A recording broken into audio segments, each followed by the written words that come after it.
మేడ్చల్ మల్కాజ్గిరి జిల్లాలోని Kompally Malnadu drugs party కేసులో కీలక విషయాలు బయటపడుతున్నాయి. డ్రగ్స్ కేసులో ఎస్ఐబి ఏఎస్పీ వేణుగోపాల్ కుమారుడు రాహుల్ తేజ అరెస్ట్ అయ్యాడు. 2024 నిజామాబాద్లో రాహుల్ తేజపై డ్రగ్స్ కేసు నమోదైంది. రాహుల్ తేజ కోసం పీటీ వారెంట్ జారీ చేశారు డిచ్పల్ పోలీసులు. ఇప్పటి వరకు డిచ్పల్ డ్రగ్స్ కేసులో రాహుల్ తేజను అరెస్ట్ చేయలేదు పోలీసులు. మేడ్చల్ మల్కాజ్గిరి జిల్లాలోని కోంపల్లి మల్నాడు డ్రగ్స్ పార్టీ కేసులో కీలక విషయాలు బయటపడుతున్నాయి. డ్రగ్స్ కేసులో ఎస్ఐబి ఏఎస్పీ వేణుగోపాల్ కుమారుడు రాహుల్ తేజ అరెస్ట్ అయ్యాడు. 2024 నిజామాబాద్లో రాహుల్ తేజపై డ్రగ్స్ కేసు నమోదైంది. రాహుల్ తేజ్ కోసం పీటీ వారెంట్ జారీ చేశారు డిచ్పల్లి పోలీసులు. ఇప్పటి వరకు డిచ్పల్లి డ్రగ్స్ కేసులో రాహుల్ తేజ్ను అరెస్ట్ చేయలేదు పోలీసులు. రైట్గా మరింత సమాచారం ధనరాజ్ అందిస్తారు. ధనరాజ్, మల్నాడు డ్రగ్స్ పార్టీ కేసుపై అప్డేట్స్ ఏంటి? మల్నాడు రెస్టారెంట్ కేసు వ్యవహారంలో చూసినట్లయితే ఇందులో డ్రగ్స్ కేసు వ్యవహారంలో చాలా వరకు కీలకమైనటువంటి పురోగతిని సాధించారు ఈగల్ టీం.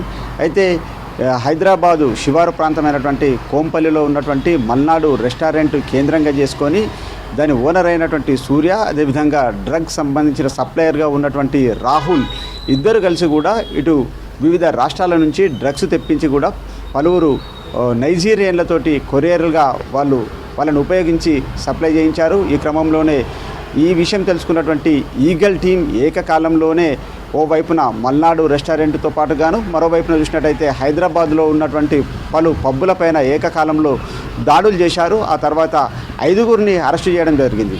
మల్నాడు రెస్టారెంట్ యజమాని అయినటువంటి సూర్య, అంతేకాకుండా డ్రగ్ వివిధ రాష్ట్రాల నుంచి ఉత్తరప్రదేశ్, బీహారు, గోవా వంటి రాష్ట్రాల నుంచి డ్రగ్ను తెప్పించినటువంటి రాహుల్ను కూడా అరెస్ట్ చేయడం జరిగింది. రాహుల్ను విచారించినటువంటి క్రమంలో చూసినట్టయితే వీళ్ళ తండ్రి ఎస్ఐబిలో ఏఎస్పీగా పనిచేస్తున్నాడని కూడా విచారణలో తేలింది. అయితే ఈ రాహుల్ అనే వ్యక్తి చూసినట్టయితే గతంలో కూడా నిజామాబాద్ జిల్లా అయినటువంటి డిచ్పల్లిలో కూడా డ్రగ్స్ తీసుకుంటూ కూడా గతంలో పట్టుబడ్డాడు. ఆ కేసుకు సంబంధించినటువంటి విచారణ కొనసాగుతున్న క్రమంలోనే పరారులో ఉన్నాడు. ఆ తర్వాత మళ్ళీ ఇప్పుడు చూసినట్టయితే కొంపల్లిలో ఉన్నటువంటి మల్నాడు రెస్టారెంట్కు సంబంధించినటువంటి డ్రగ్స్ పెడ్లర్లతోటి సంబంధాలు ఉన్నాయి. వారికి డ్రగ్ను సప్లై చేయడంలో కూడా చాలా వరకు కీలకంగా పనిచేసినటువంటి వ్యక్తులలో చూసినట్టయితే ఈ రాహుల్తో పాటుగాను తేజ ఇద్దరు కలిసి కూడా వివిధ నైజీరియన్లను ఉపయోగించుకొని పెద్ద ఎత్తున వివిధ రాష్ట్రాల నుంచి డ్రగ్స్ను తెప్పించి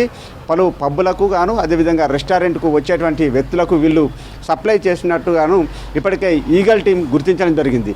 ఆ తర్వాత చూసినట్టయితే విచారణలో పలువురిని నిందితులను విచారించేటువంటి క్రమంలో చూసినట్టయితే రాహుల్కు సంబంధించిన ప్రొఫైల్ చూసినట్టయితే ఇతను డిచ్పల్లిలో గతంలో డ్రగ్స్ తీసుకుంటూ కూడా పట్టుబడ్డాడు. డ్రగ్స్ సప్లైలో కూడా చాలా వరకు కీలకమైనటువంటి నిందితుడిగా ఉన్నటువంటి క్రమంలో ఇప్పుడు మళ్ళీ ఈ మల్నాడు రెస్టారెంట్ కేంద్రంగా కూడా ఇతను డ్రగ్ పెడ్లర్లతోటి కూడా చాలా వరకు నెట్వర్క్ నడిపారు. వివిధ ప్రాంతాలకు డ్రగ్ను సప్లై చేయడంలో చాలా వరకు కీలకమైనటువంటి రోల్ను కూడా పోషించినటువంటి రాహుల్ను అదేవిధంగా సూర్య తేజను కూడా మొత్తం పోలీసులు ఇప్పటికే వాళ్ళపైన పీటీ వారెంట్ జారీ చేయడం జరిగింది. ఎందుకంటే హైదరాబాద్కు సంబంధించినటువంటి ఈ కేసులో డిచ్పల్లికి సంబంధించినటువంటి కేసును విచారణ కొనసాగించేందుకు గాను ప్రివెన్షన్ సంబంధించినటువంటి ట్రాన్సిట్ వారెంట్ జారీ చేసి వాళ్ళను మళ్ళీ కస్టడీ నుంచి వాళ్ళను తర్వాత విచారణ కొనసాగించేందుకు ఇప్పటికే పోలీసులు పీటీ వారెంట్ జారీ చేసినటువంటి పరిస్థితి ఉంది. మరోవైపున ఇప్పటికే వీళ్ళు రిమాండ్లో ఉన్నటువంటి క్రమంలో ఇక మరోమారుకు సంబంధించి డిచ్పల్కి సంబంధించినటువంటి పోలీసులు ఇటు డ్రగ్ పెడ్లర్లు అయినటువంటి రాహుల్ను విచారించేందుకు సంసిద్ధంగా ఉన్నారు. మొత్తం మీద చాలా వరకు చాలా సంచలనంగా మారినటువంటి అంటే డ్రగ్స్ సంబంధించినటువంటి ఈ నగర శివారు ప్రాంతం మల్నాడు రెస్టారెంట్లో నైజీరియన్లతో కలిపి మొత్తం పబ్బులకు డ్రగ్స్ సప్లై చేయడం, మరోవైపున రెస్టారెంట్ వచ్చే వారికి చాలా వరకు వాళ్లకు డ్రగ్ సప్లై చేసినటువంటి వ్యవహారంలో మొత్తం ఈగల్ టీం అనేది చాలా డెకే ఆపరేషన్ నిర్వహించింది.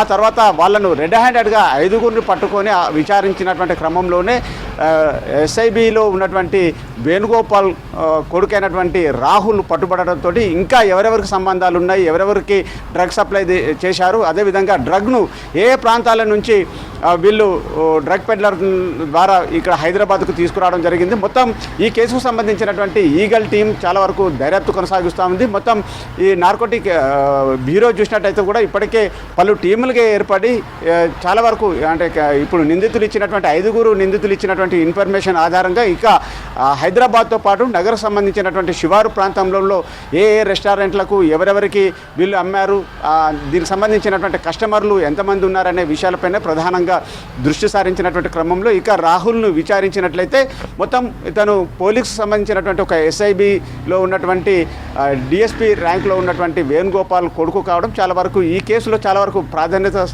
సంతరించిందనుకోవచ్చు. మరోవైపున చూసినట్టయితే ఈ రాహుల్ను కస్టడీ తీసుకొని విచారించినట్లయితే మరికొన్ని విషయాలు కూడా వెలుగులోకి వచ్చే అవకాశం ఉంది.